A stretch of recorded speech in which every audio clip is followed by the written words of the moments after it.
Radhe Radhe everyone. आज हम लोग देखेंगे कि इंटरनल ऑडिटर कौन सी कंपनीज ऐसी हैं जिनको अपॉइंट करना ज़रूरी रहता है।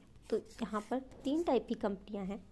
फर्स्ट है लिस्टेड कंपनी। लिस्टेड कंपनी को इंटरनल ऑडिटर अपॉइंट करना कंपलसरी होता है। और जो अनलिस्टेड पब्लिक कंपनीज होती हैं उनको ये 4 कंडीशन में से अगर एक भी कंडीशन मीट हो जाती है तो जो अनलिस्टेड पब्लिक कंपनी है उसको अपॉइंट करना इंटरनल ऑडिटर कंपलसरी हो जाता है। पहला है टर्नओवर जो है वो 200 करोड़ और मोर हो जाए। आउटस्टैंडिंग लोन और बोरिंग जो है फ्रॉम बैंक और पीएफआई 100 करोड़ से ऊपर हो जाए, या फिर जो पीयूएससी है वो 15 करोड़ और मोर हो, या फिर आउटस्टैंडिंग डिपॉजिट्स जो हैं वो 25 करोड़ और मोर हो। ठीक है।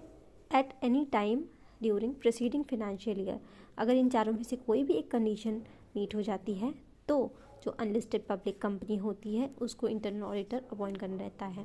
अब आती है बात प्राइवेट कंपनीज़ की।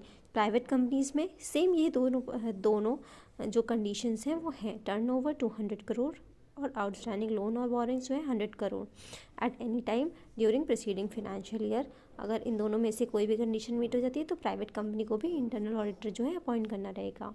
इसकी एक ट्रिक मैंने बनाई है, उसको मैं बताती हूँ।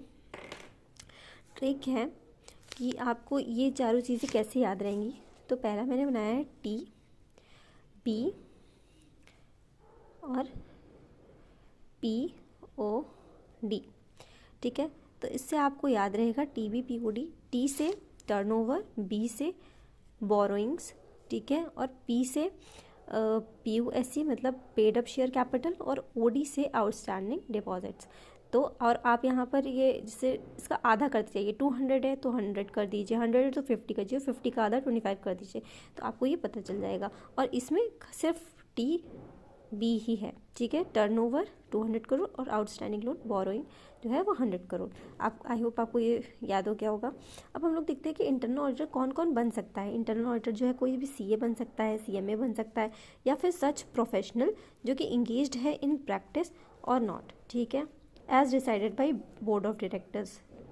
और इंटरनल ऑडिटर जो है वो एक एम्प्लॉय भी हो सकता है कंपनी का, अगर कंपनी के बोर्ड ऑफ डायरेक्टर कहते हैं तो। ठीक है, आई होप आपको इंटरनल ऑडिट अच्छे से समझ आ गया होगा और ये ट्रिक भी आपकी बहुत काम आएगी। राधे राधे।